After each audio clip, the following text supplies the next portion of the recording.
This is the Big O Show. This is the Big O Show. Today, so I can see you better, so I probably can make better comments today. Well, you always make great comments, but that's not a good idea because then that means you have to deal with my face. That's not really good. That's a very good point. Well, they're disposable, so let me take care of it right now. No, Yeah, you're better. You're better off being blind than doing this segment. I mean, just I'm a brutally honest guy. Even it comes with my ugliness. You know what I'm saying? But it's just one of those things. But anyway, hope you're doing well, my brother. All right, what'd you think of the new addition to the list in Leslie Frazier? I was just kind of talking about it before you came on, and I was like, been there, done that. Whatever. One of those deals.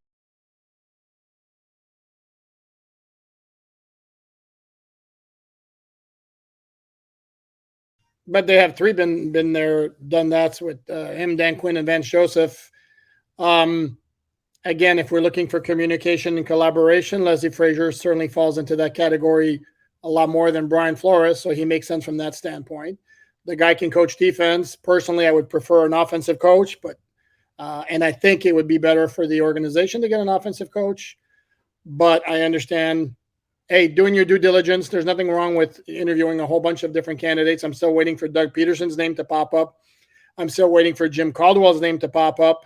But I have no major issue with some of the names that have shown up, other than I'm not sure I'm real thrilled with hiring a 30-year-old something head coach when the last two were that kind of coach. It didn't pan out. And I'm specifically, there's nothing against either Kellen Moore or Mike McDaniel, who by all accounts are both really, really smart guys. Right. But there's something to be said for being able to command a group of guys, some of whom will be older than you if you hire like Kellen Moore, for example.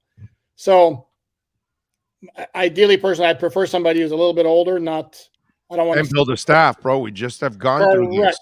Correct. Philbin and Flo. Let's not forget. Philbin had the same exact issues. He also wasn't a people person, but the thing that really hurt him the most was he could not build a staff.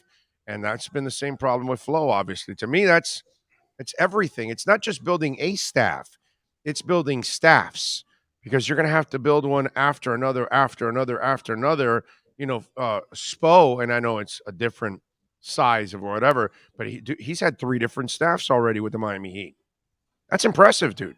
No. And he doesn't stop winning. So that shows you that he replaces good assistant coaches with other good assistant coaches. And you've got to have that eye.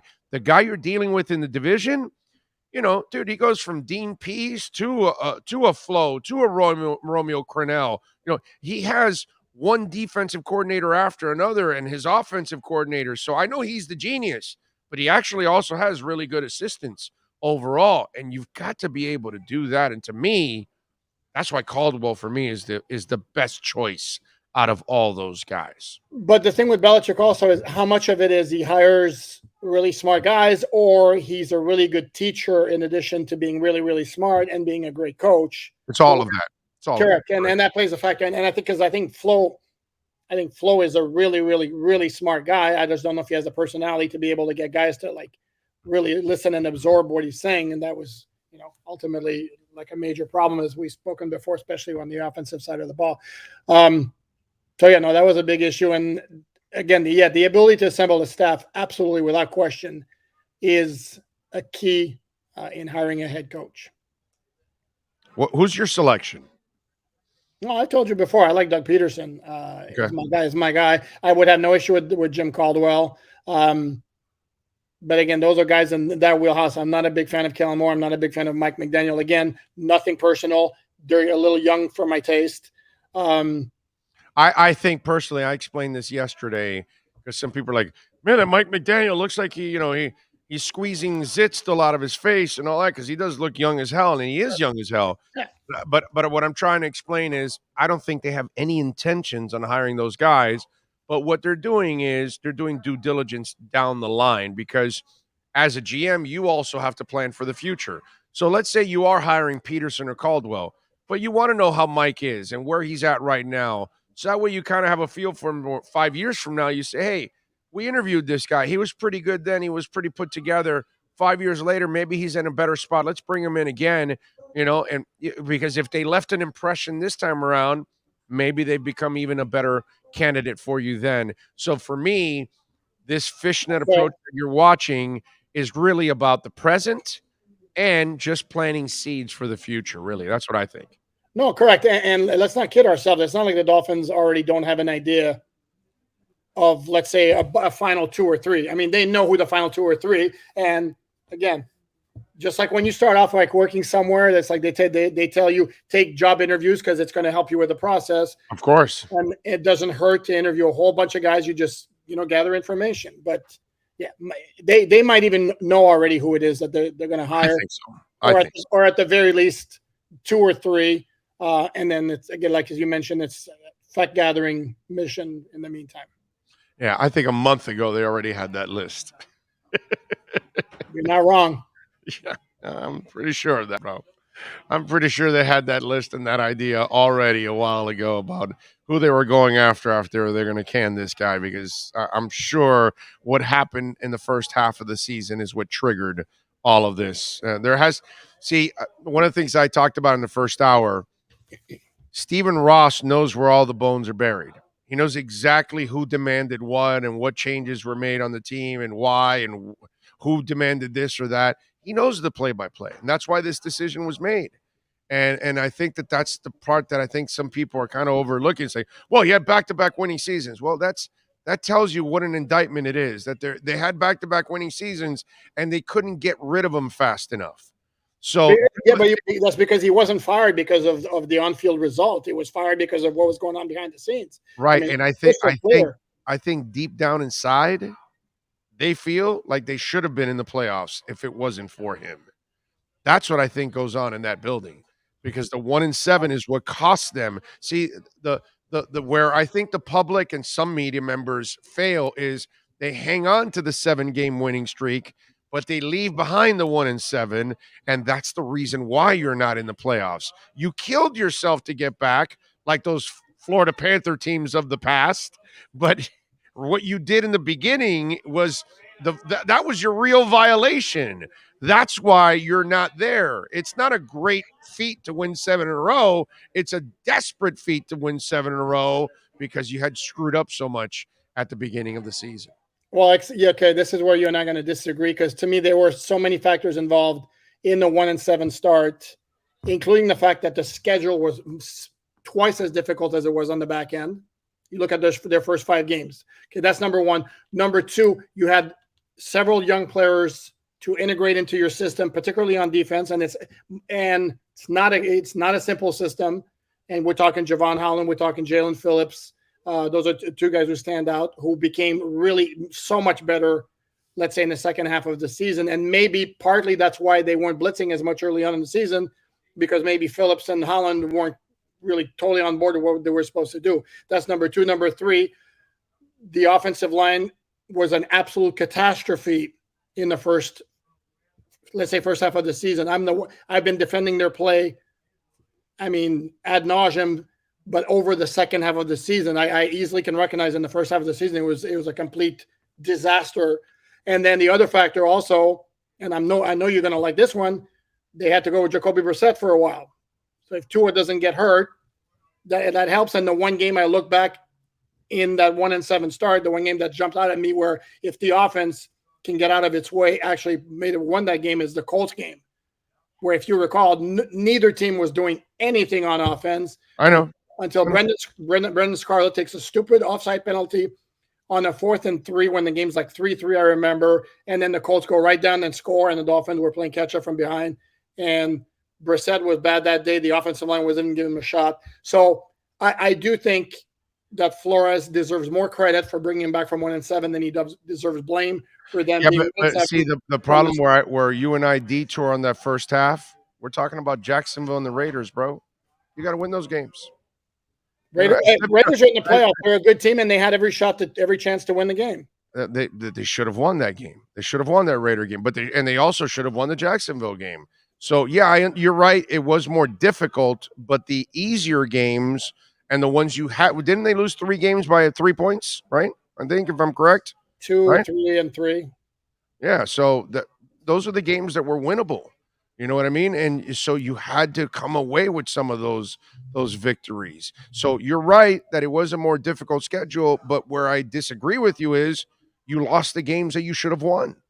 You had them. Those are the games that you should have Okay, well, won, and you failed.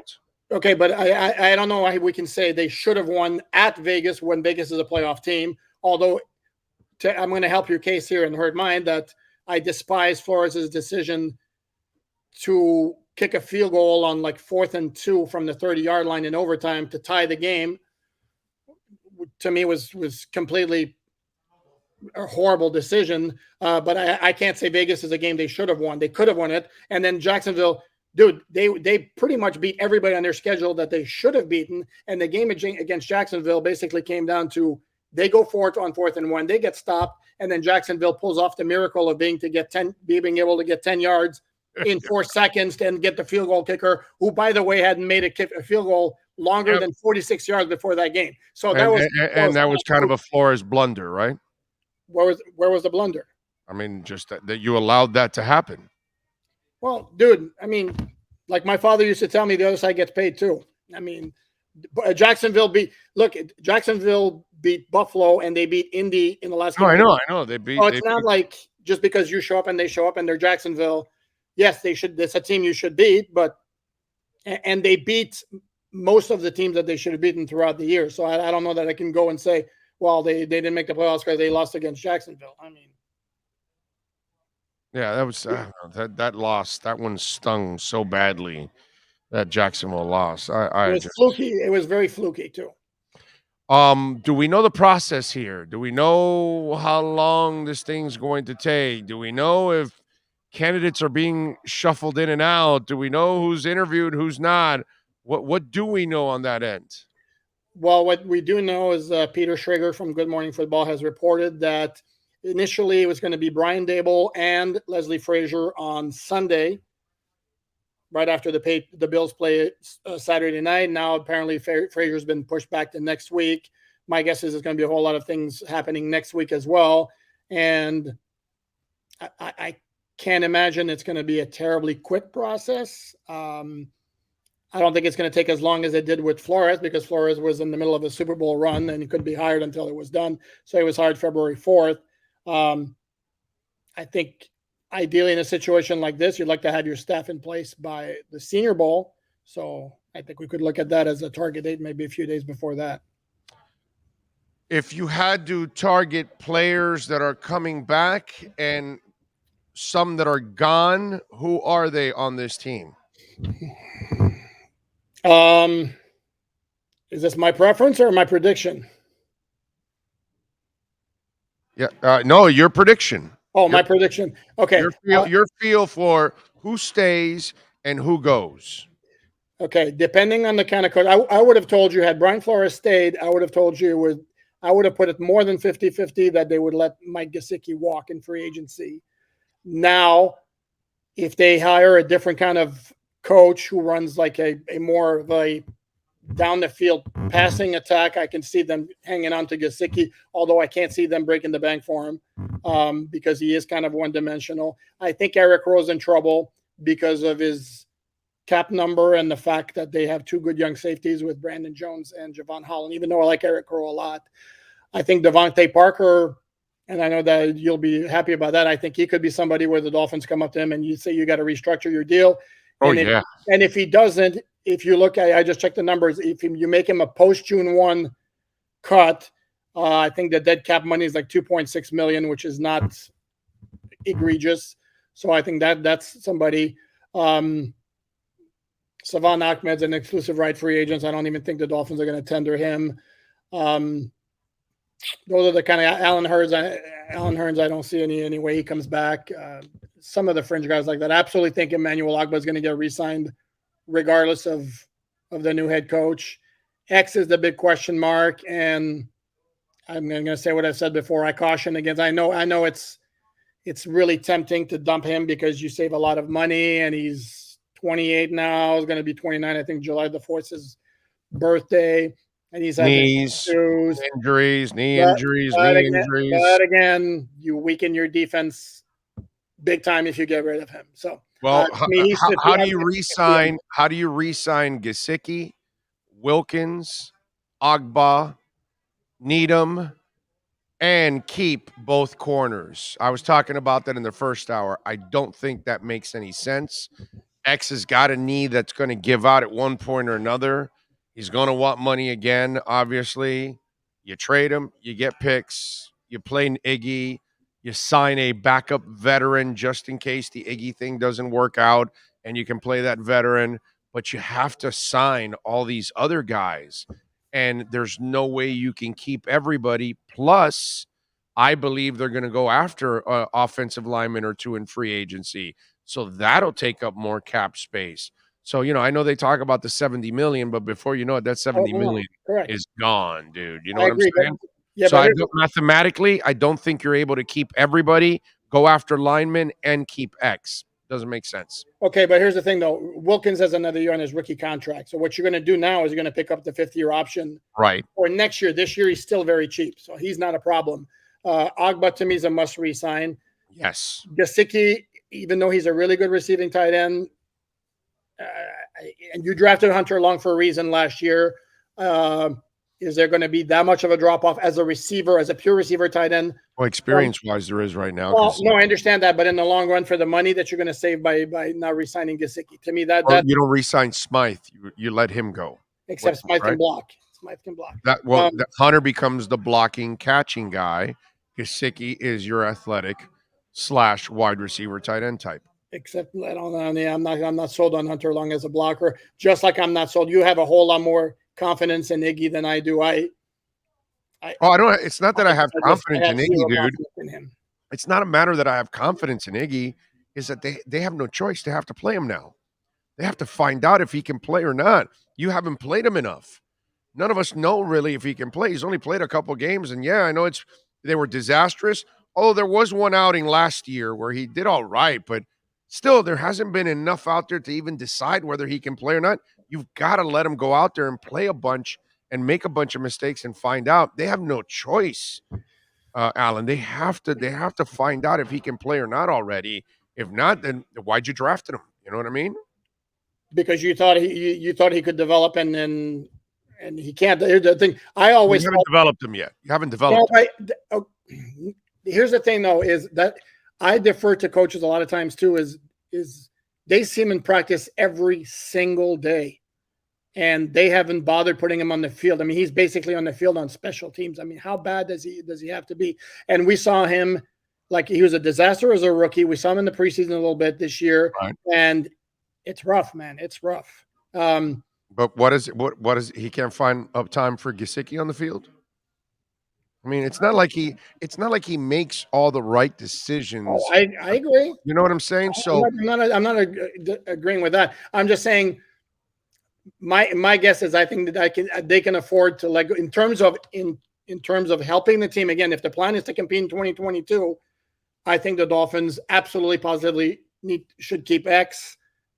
If it costs him Gesicki walking in free agency, so be it. I think if you lose X, it's going to help in the long run, no question. But I think it's a severe blow to that defense in 2022 because I don't think you can replace him very easily.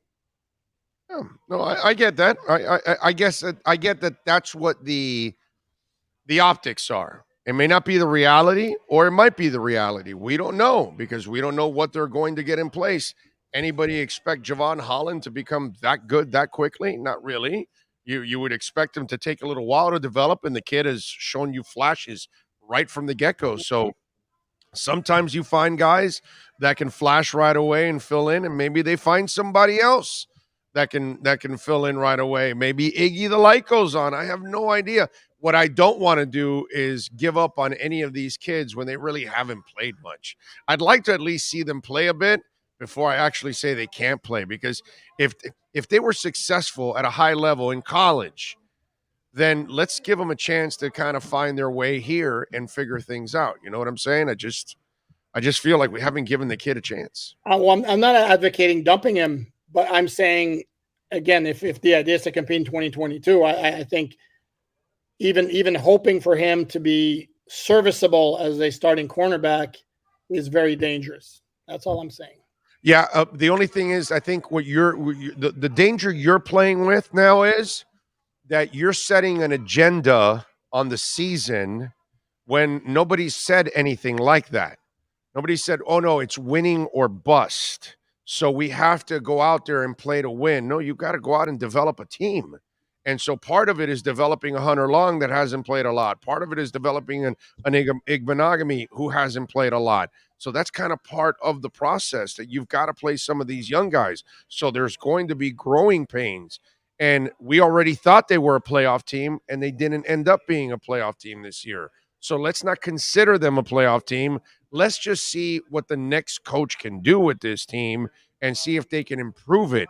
You're already putting the desperation of that if you're not effective and you're not winning like playoffs, you failed, when maybe that's not what the agenda is. The agenda is to develop the team, and you just don't know where you're going yet. No, my agenda. Well, but the thing is, okay, exactly how long are they going to be rebuilding? And remember, Stephen Ross said that the Dolphins have a very good roster. I'm joking. I'm joking about that part, but they do have a roster that can be competitive with some tweaks here and there. And I think, to me, going into the season with the thought of, well, we need to see what we have. Let's give it a year. Dude, they haven't made the playoffs since 2016, and teams turn around like that everywhere. At some point, it's like, I want the bar to be raised that, yes, absolutely, making the playoffs needs to be the goal in 2022. Well, It's been enough already. I mean, seriously. No, I get that. I'm just saying I don't know where this team is right now. How do I demand that until I know what the hell the offensive line is? If you go add a couple of veteran linemen, then I'm starting to think of, okay, yeah. But if you're going to stay young, I doubt they're going to do that. That was a flow thing. But if you're going to stay young across the board like that, it's hard for me to think that you're going to build that thing up that quickly, because it's difficult for young linemen to develop. That's a mission, man. They've got to they've got to change things around in order to think that, okay, well, they've got a playoff shot. You know what I'm saying? And if they don't add veteran linemen, that's going to be a challenge for that team.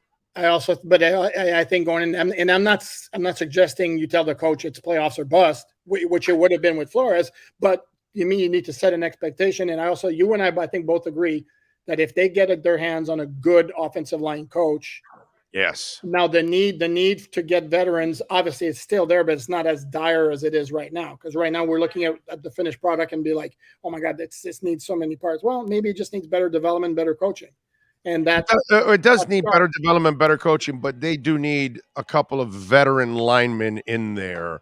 Overall, you can't just depend on all those young guys. They need two guys that have been there and done it, that those guys can look to, and they can be anchors, and then they can help develop some of those young guys, because some of those young guys maybe should be backups learning from some of those veterans. I think you need an infusion, and either you do it in free agency or via trade, but you've got to find yourself a couple of linemen to add to this team. For me, I think, at least for next year, if you want to develop your quarterback, you got to give him a clean pocket. And to me, the guards in the center have to be near elite in order to play with Tua. You have to have that kind of, short quarterbacks can't have crumbling pockets, bro. They just can't. They need passing lanes. If they don't have passing lanes, it's harder for them to do their jobs. Big quarterbacks can see over that damn line, but shorter quarterbacks need to have those passing lanes, because that's how they do their anticipatory throws. And if they don't have the passing lanes, it just becomes that much more difficult.